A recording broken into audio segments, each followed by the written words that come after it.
And welcome to Fourth and Fantasy, the first video. My name is Huncho. Ciriaco right here, man. This is the first one. This is the start of something special. We've been talking about it all off season, and tell them how this kind of got started. Well, our good friend Max, we were in another group chat and we were chatting about fantasy football all off season, dynasty football all off season. I started dynasty leagues this year right after the season. I started working from home. I was super bored and I must have joined about 10 dynasty leagues this off season. So we all got into a chat. And then Max put me and you in a chat because we were side talking. And we started talking about a podcast. And here we are. Yeah, man. I think I just started playing Dynasty last season, and then Last season, last season, well, yeah, literally last season. I was last on. season, how'd you get into so many leagues so fast? Tell me about it, man. Because first, it was I started off with one, and I was on ESPN for the longest time. I started playing about 3 years ago, and loved it. But then someone was like, "Oh, won't you come join my dynasty league?" And I was like, "What is that?" I'll never heard of dynasty in my life. Loved it off the bat. You had first round picks. You had a lot more depth into it. So, true. After the first season, I was like, "Let me hop in more."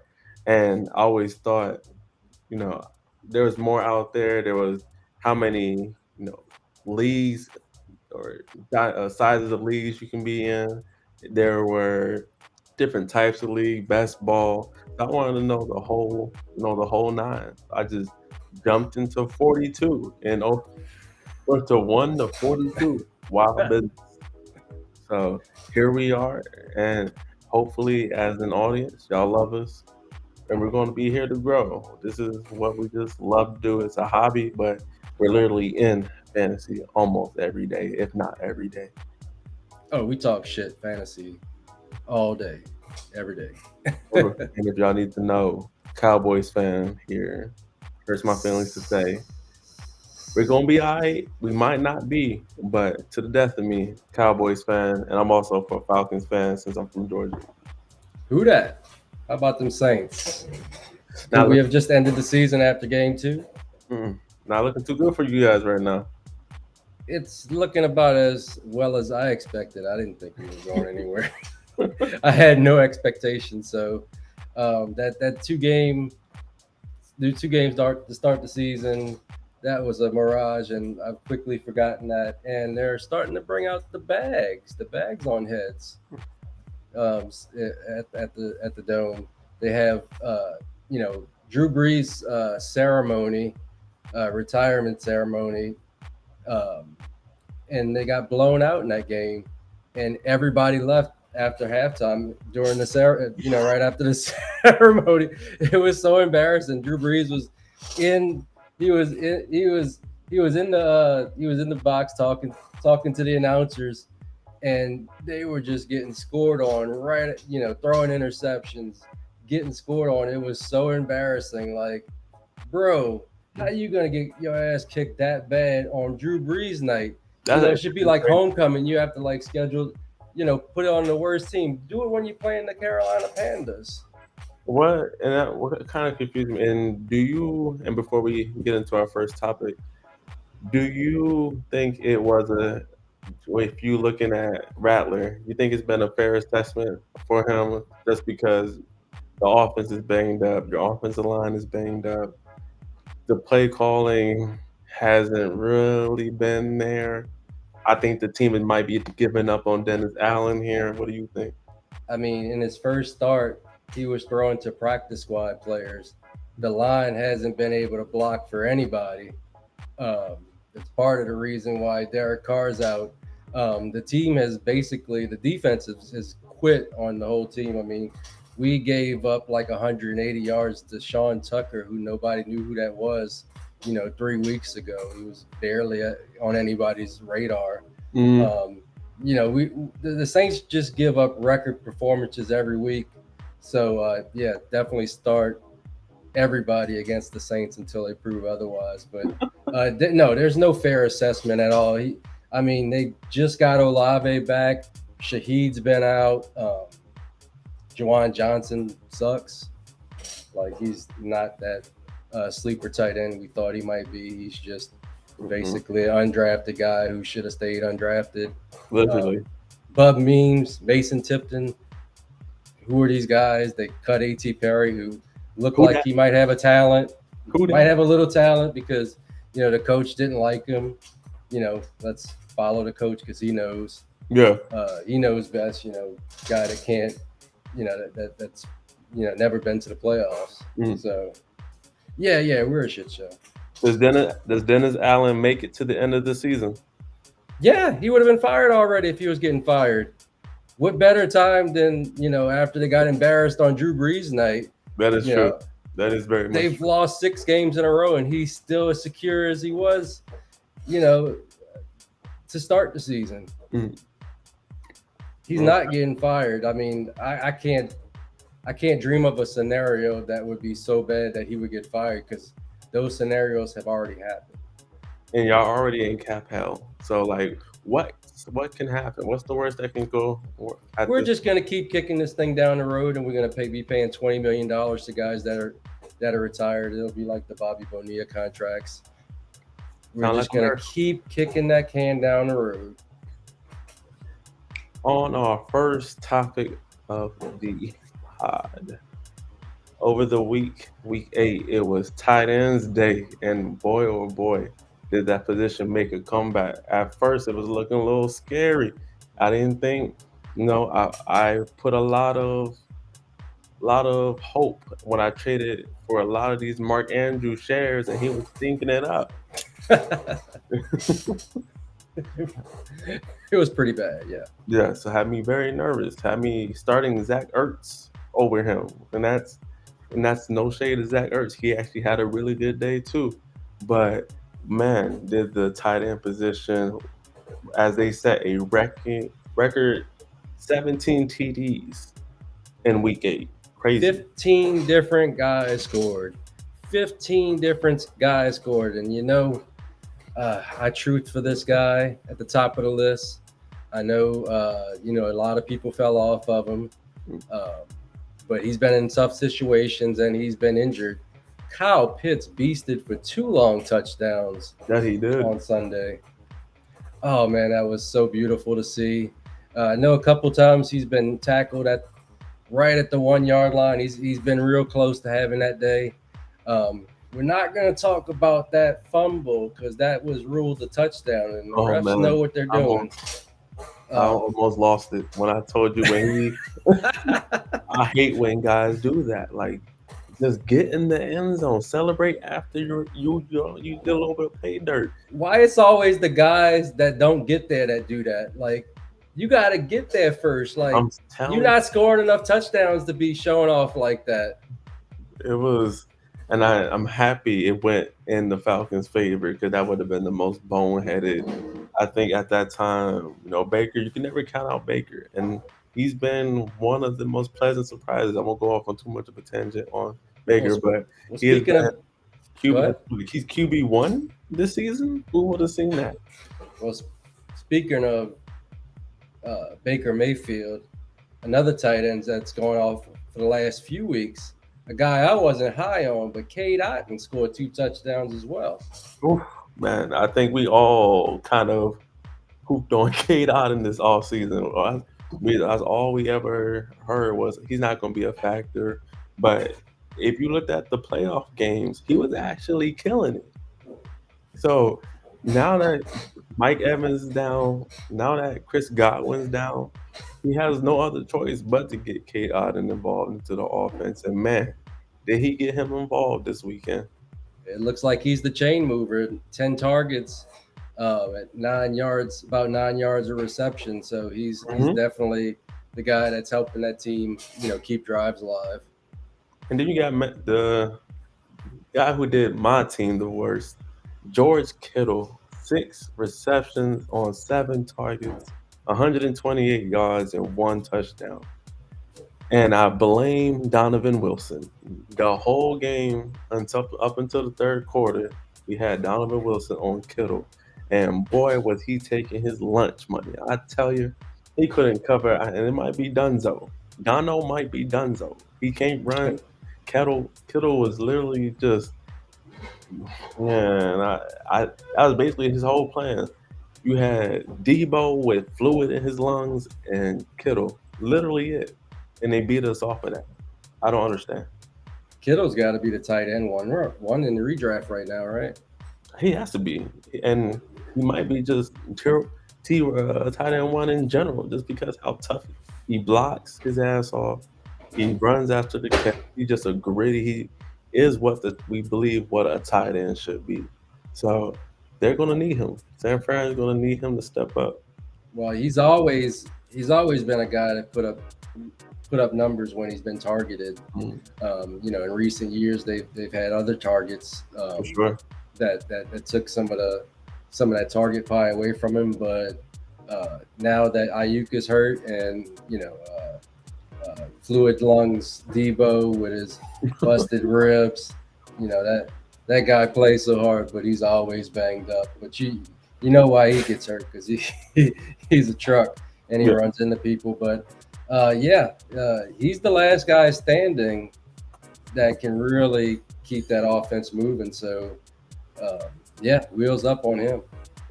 And then the last top five that cracked the list, Trey McBride with 9 receptions, 11 targets, and 124 yards on the day.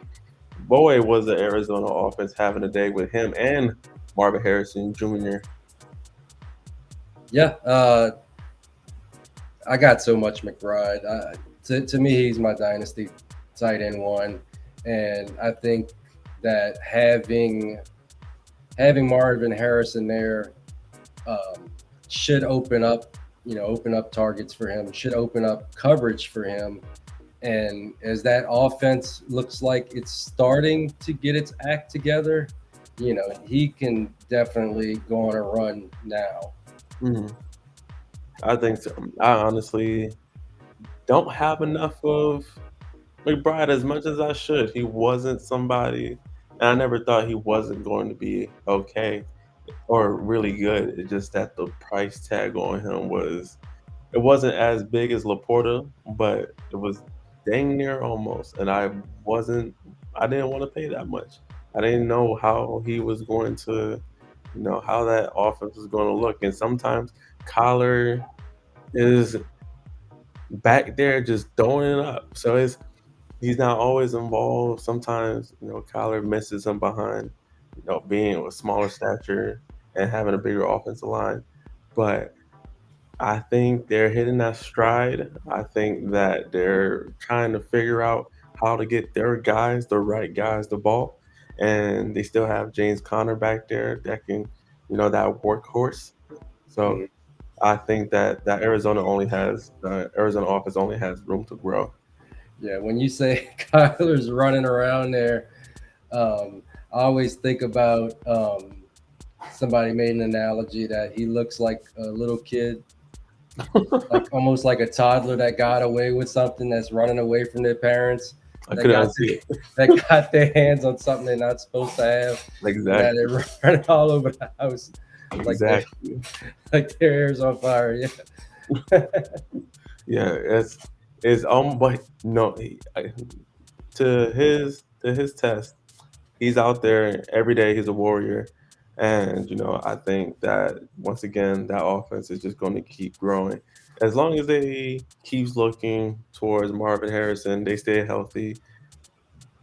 They're their own worst enemy. So we'll see how that one goes. But let's go to the next topic. We had a trade today.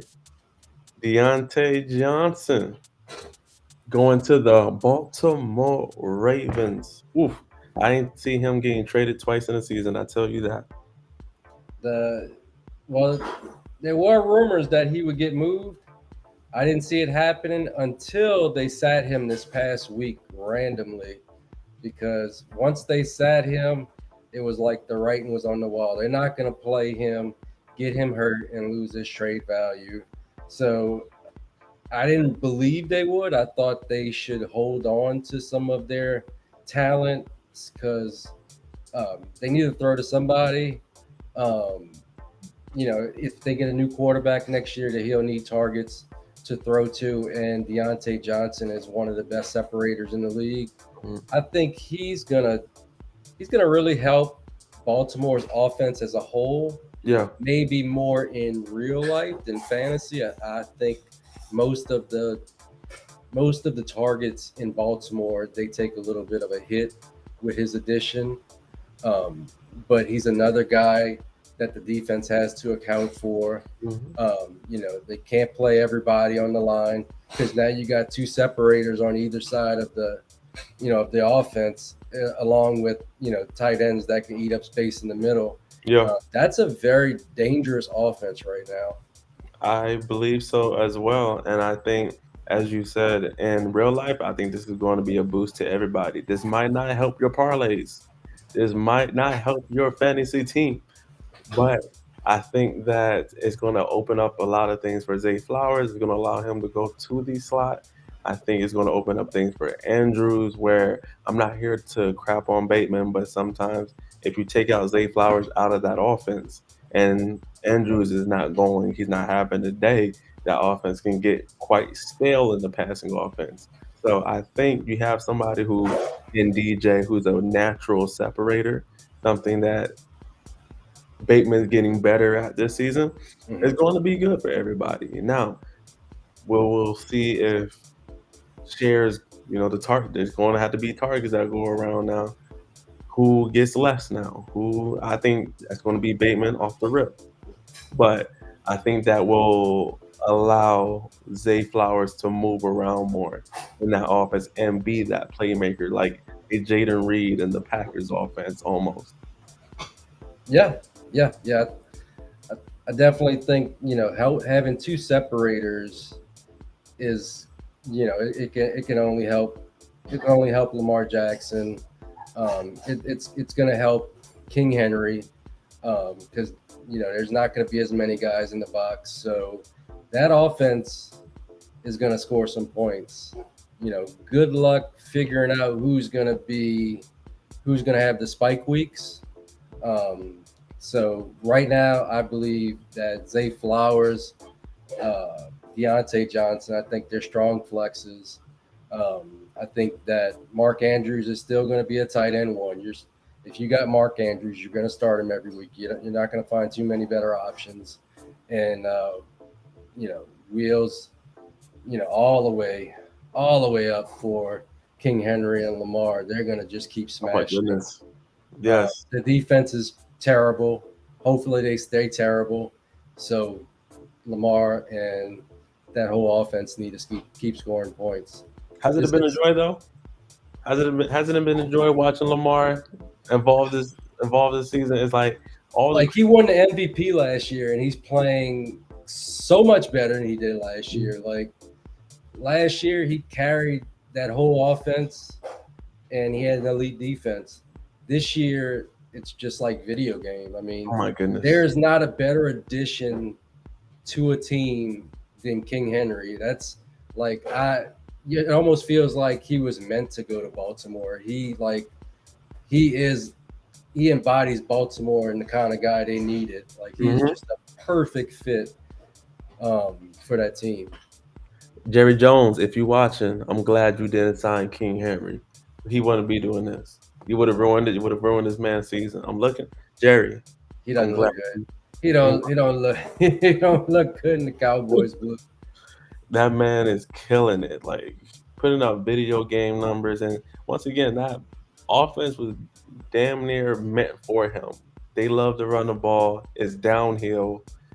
Once he gets going, it's over, and then you got to worry about either Henry getting it or Lamar tucking it, and he can take it to the house. So that offense is right now. The sky is the limit. Now they just got to work on gelling, and working together. But it's going to be when we get to the end of the season and it's playoff time.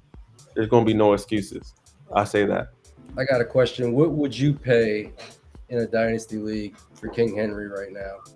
Oh, that's a first. A first, 100%. You can, if Does a anyone. first get it done? Ooh, ooh. He is the league winner. Yes. In my eyes, he is the league winner.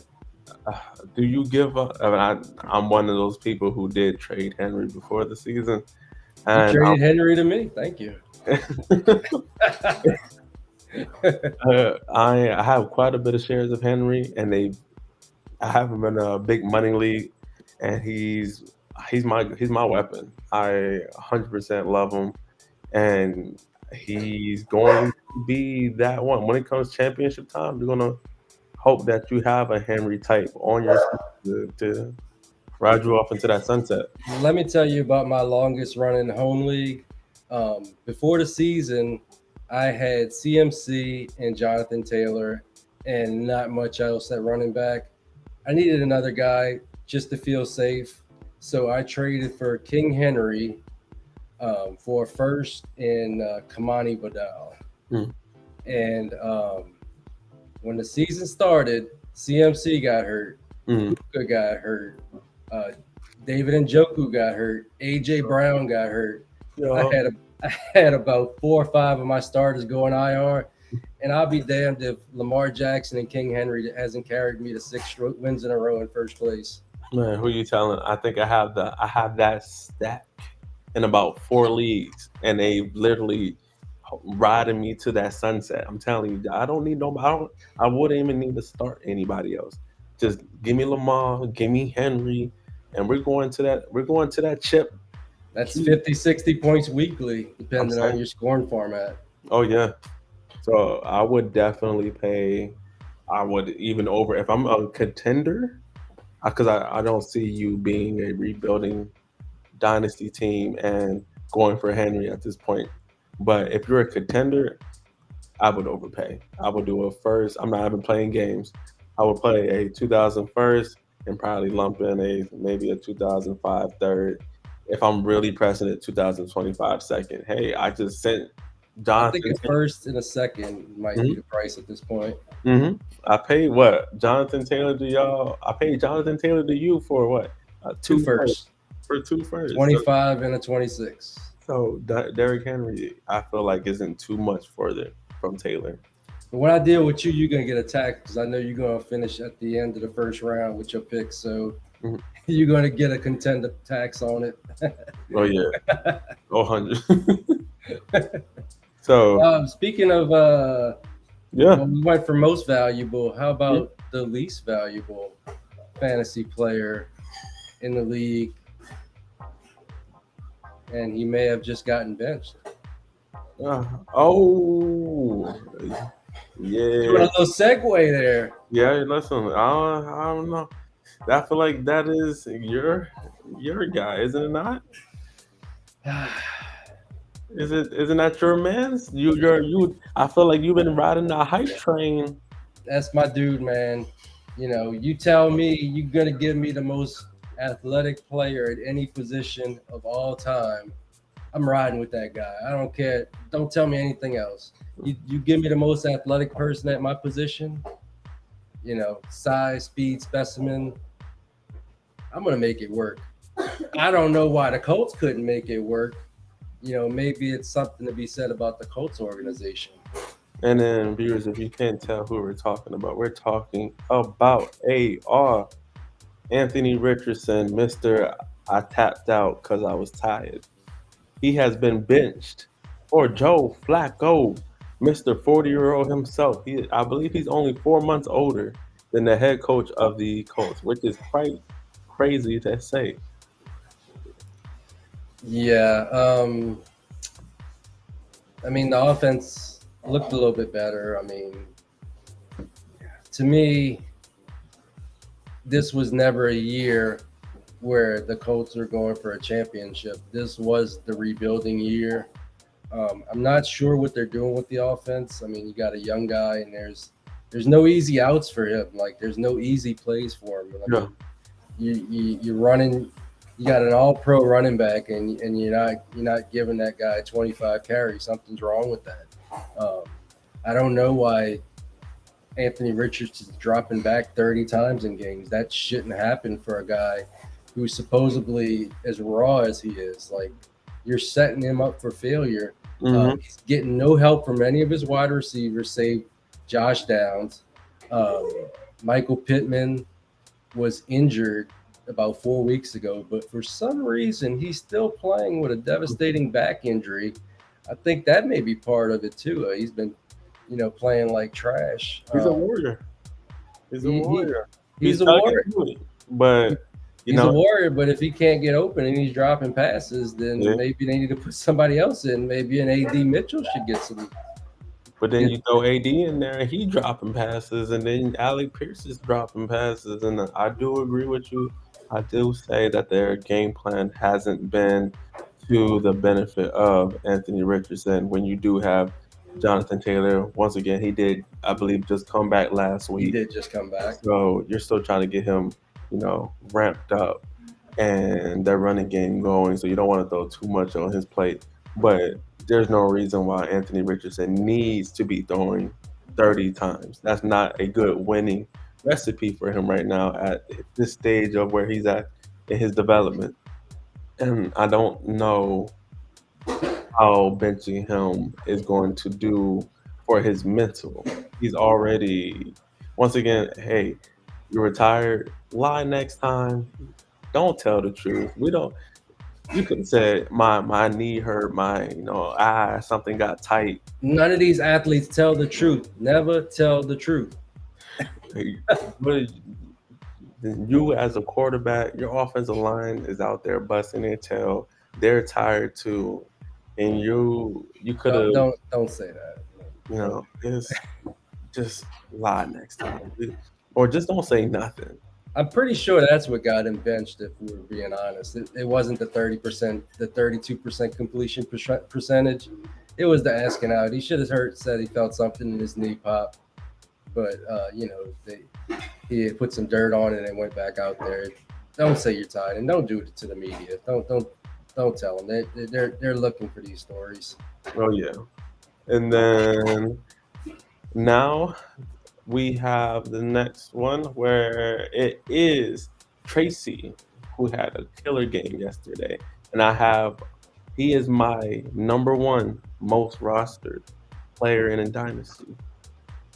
I always knew throughout the offseason, and when I first put on his tape, I was like, this man is explosive. And when I found out that he's only been playing the running back position for 1 year and that he was a receiver the previous, oh, I was already on board. All I heard was PPR King. He was RB7 in week 8. Yeah, talk about a guy that saved a lot of dynasty teams. This guy, you could get him in the third round, you can get him in the fourth round. There were some drafts when I picked him up in waivers after drafts, and all he's done is produce since he's gotten touches. I mean, he's been really really good the last I want to say 4 weeks. I'm Yeah, but I would say right about the now. last month. Yeah, the last month of the season. He Yeah, went. so 145 yards, 7.3 Mhm. against Pittsburgh's ferocious defense, along with a long touchdown. He had a slow game in the game against Philadelphia, 6 for 23, but I believe that was the first game that Singletary come back. So he did split some of the carries there. Cincinnati scored a touchdown and 129 yards against Seattle. So I mean, he's been carrying a lot of people's team for the last 4 weeks. For a guy that wasn't one of your top draft picks, and you may even activated him off your taxi. So Oh he's yeah, saving seasons right now. he is, and I hate because he's a giant. I wanted my Cowboys to draft him so bad. He was one of our 30 visits. He would have looked so good in the Cowboys uni Why did the Cowboys not bring anybody in? because Ezekiel Elliott, and that we just started using last week. I don't know what was the game plan, and also thought the thought I had in my head was they think and they know that this 2025 RB class is going to be legendary. So just wait one more year, you're going to pick up yourself a really solid running back for the next 4 or 5 years of your organization. I mean, but in the late rounds, there were a lot of guys there. You could have got a Tyrone Tracy. You Ah, could have gotten uh, don't. Mm. an Isaac Guerrero. You could have gotten a Kamane Vidal that's shown a little promise in limited touches. There were guys there that definitely should be on the Cowboys, Oh yeah, but 100%. I The mean, fifth round pick that we sent to get Trey Lance, the amount of running backs that went after that pick, crazy. We could have had Braylon Allen on our squad, but no, we're working with Zeke. We're working with Rico Dowdle. I'm no, there's no hate to them. It just our offense looks stale. It doesn't, and we have Dalvin Cook. We got a bunch of old guys and an average, decent running back. Not, yeah, and our offensive line coach sucks. So yeah. I'm a name person, so I don't know how much I could trust a guy named Rico Dowdle. It just doesn't sound like a beast running back. I don't know. Maybe it's, that's just me. I got a weird name too, so but maybe I don't Ashton want Jitty anybody sounds better. starting me at the running back. Yeah. No, maybe Ashton Genty sounds better. Could be, but I mean, are you going to draft a running back in the first round No, we with have all too your many problems. needs? We have way too many needs, way too many problems, and unfortunately, he would look good, but that'd be a waste of a pick. And it probably, I think Jerry would do it just to get us to shut the hell up, honestly, to for a splash pick, And he loves Boise State players, but if it does happen, love it. I think we have bigger issues. We can get a different running back in round 3 or round 4 or round 2. So, no, I think where we are hurting at running back, we'll probably solve that in 2025.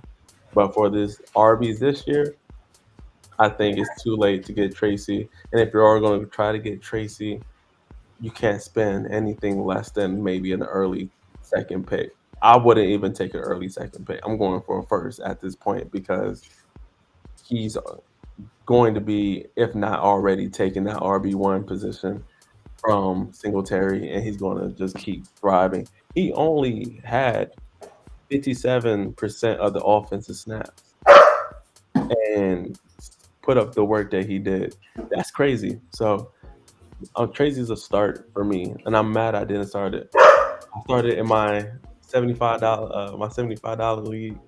I started Troy Franklin over Tracy because I thought Sean Payton was going to do something for me. I still won, but yeah, Tracy, yeah, Was it just me, or did everybody eat except for Troy Franklin in the Denver game? I was so upset because it was like you see him. I thought he was hurt at some point because I think through the second or third quarter he didn't have a catch, and they gave him a carry, and then he did have a long pass from Bo that went right through his hands.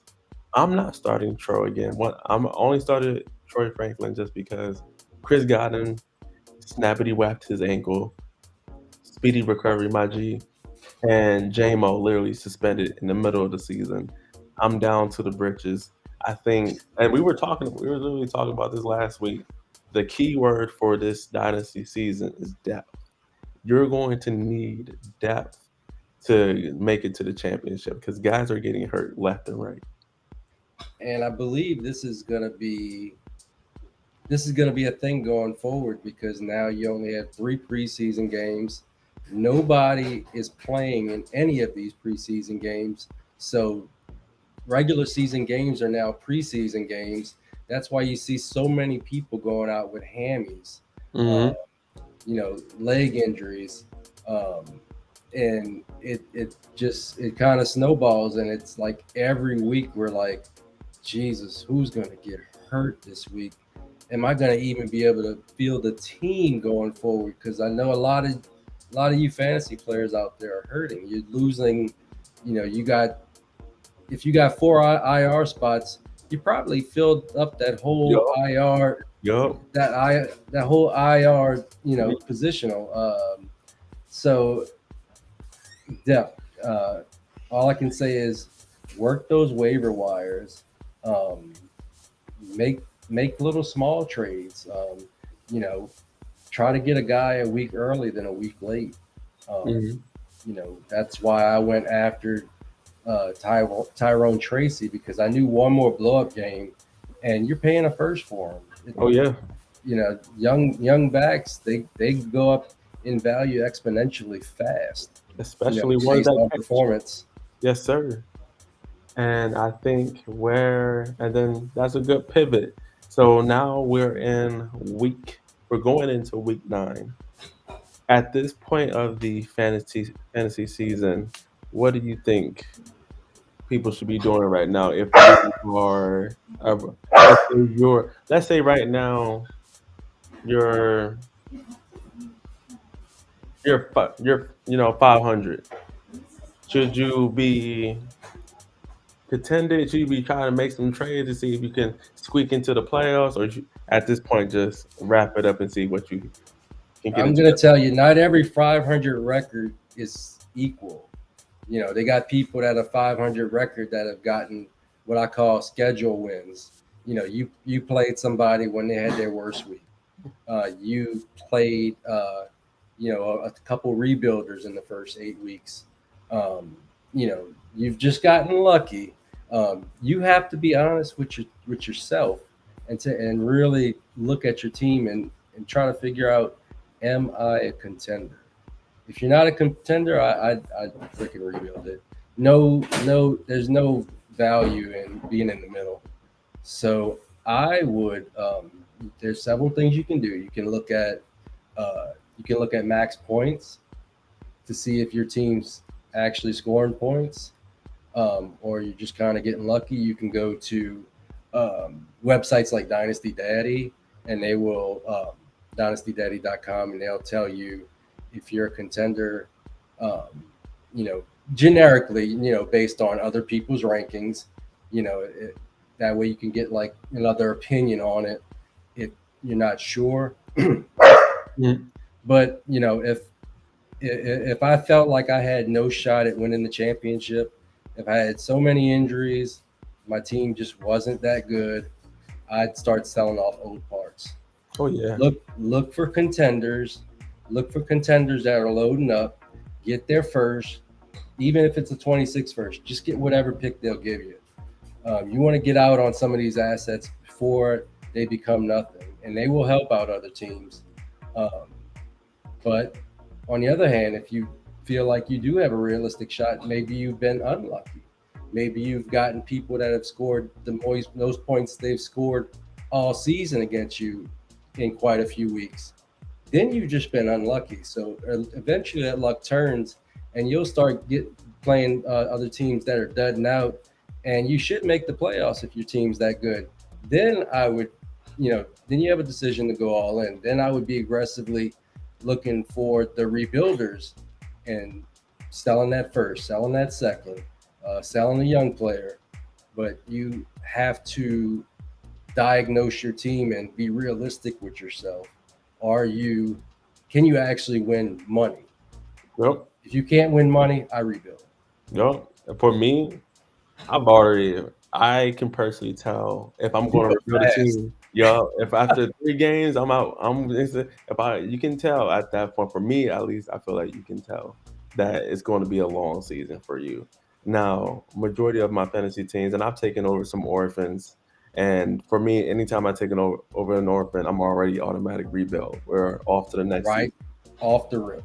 because I'm going to sell any type of value that I have, and I'm just going to build a team. Because typically when I take an orphan, I don't even like the team anyway, so I'm going to change it to how I want. But if I'm contending, I'm looking at pieces that I can add that would right now I would say even depth pieces. If I earlier in the season I traded Brandon Ayuk for Chris Godwin and JMO, and that for numerous about 3 weeks was looking like I killed that trade. It was really good. It was working out for me. Chris Godwin was having amazing weeks. Now he busted his ankle and JMO suspended, and also now Brandon Ayuk just busted his knee too. So it's kind of once again depth is the Yeah. key word. Go get those players that you know that can be serviceable to you in the playoffs, just in case anything goes down. I traded for Ramondre countless times from week 2 to week 4. You can go out. It might be too late to go get DeAndre Swift. To get DeAndre Swift was the time he was stinking it up the first 2 weeks. Mm-hmm. Would have been the time to go get him. So I low. yeah, go get those guys. Buy low. People would have been saying buy low on Marvin Harrison. I don't know what's a buy low. I did stay on Marvin Harrison for, I believe, 3 first round picks. No, it was two. Excuse me. It was two 2005 first round picks, and I ran with it. So it was the 101 and I believe the 104 I was getting for MSJ. So that is my tip Yeah. for you guys. It is, if you're contending, look for those rebuilding teams that are looking to dump their value players. I start my rebuilds quite early because I want to get out ahead of the crowd. You're the first person to reach out to your league mates to make trades. And also, one thing that we preach over here is don't burn bridges in your leagues. Even if someone sends you the craziest, laziest trade ever, you don't have to just get disrespectful, talk down their throat, whatever. You want to keep them in your back pocket because you never know when you're going to need to make a trade. Well, those people, you know, either they think you're dumb and you're gonna accept whatever they send, or they just might not be very smart about trading and they don't understand value. So if you can keep those conversations going, every once in a while they'll send you something where they're losing value, and then you just smash accept. Another thing that I do, if I'm buying low, I'll send out blanket offers in multiple leagues. Like one of the things I did earlier in the season when he still was losing a little value, he wasn't performing up to par. Was I sent a blanket first round pick, mostly in leagues where I had an extra first round pick for George Pickens. And now I see people are trading trading Ayuk in a first for George Pickens. So it just Hmm. goes to show you how fast value changes. Do you Um, think that George Pickens value? I was one of those people who did very much trade for George Pickens this offseason. Go Dogs. I'm a big George Pickens fan. I think his potential is through the roof. Now that Justin Fields has been benched, do you think that his performance on the field value will continue to go up, stay still, go down for the rest of the season? Do you think Justin Fields even comes back as a starter? he's not. He's not at this point. No, not at all. Not unless Russell Wilson's gets hurt or drastically underperforms for multiple weeks. Because he's shown too much in these first two games. That offense has gotten to a place that we haven't seen Pittsburgh's offense get in a long time. Um, I will say I still don't 100% trust Arthur Smith. I think I think he's a bit of a asshole when it comes to fantasy teams. We all remember what he's done to various people on the Falcons for years. You don't gotta Uh, remind me. Yo. so I don't trust him at all. And every time the ball went to Van Jefferson, I got kind of angry. Every time the ball went to Calvin Austin, I get even more angrier. And I'm like, you got a gazelle out there that's can get moss pretty much anybody on the other squad. I don't know why you're not getting this guy 10 targets a game. Um, so I think there will be hills and valleys. Um, I think there will be spike weeks, but don't put him in your starting lineup and expect him to be consistent every week.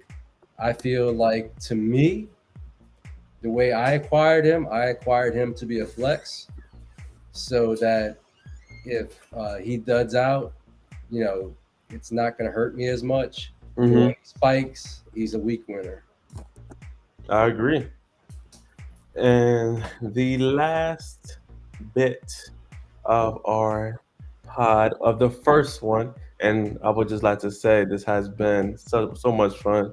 This being the first one, and if we got many more to come. This is just the beginning.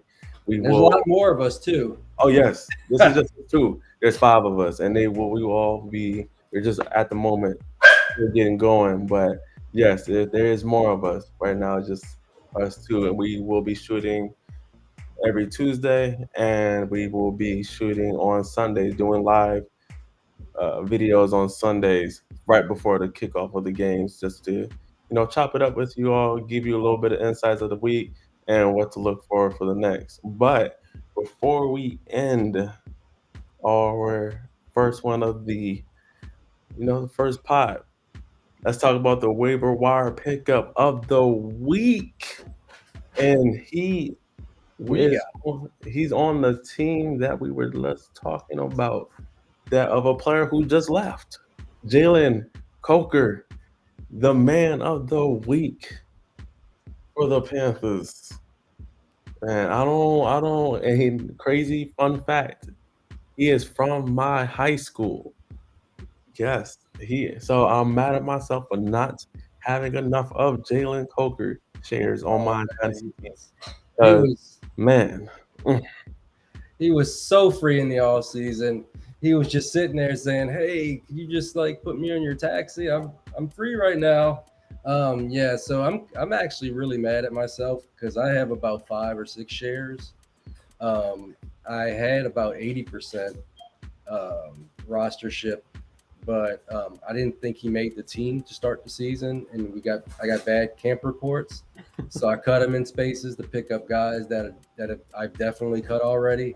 Um, but um, if you want to give you a second and let me read you off this scouting report from Derek Brown of Fantasy Pros, mhm. and it's pretty amazing. You think you have an All Pro when you hear this some of these attributes.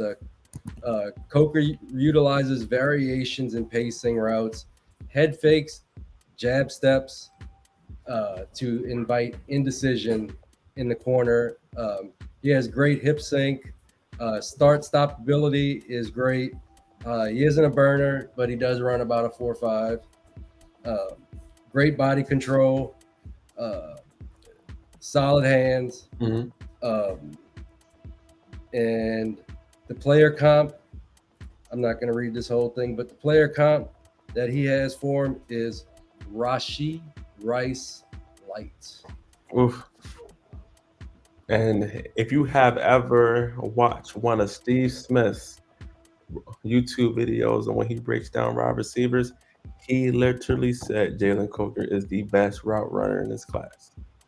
So that is a big shout out from one of the greatest to ever do it, and Steve Smith.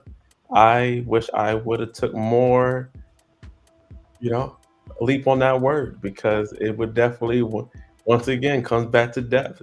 I think Jalen is going to be one of those sneaky guys. He was wide receiver 17, And, so I think that's going to be even more and better. one last tidbit before we sign off. Yes. This is the last 4 games. He's been the top receiver on his team, which I believe is what made Dionte Johnson expendable. 5.2 yards after catch per reception. And this is the last 4 games when he's finally gotten touches.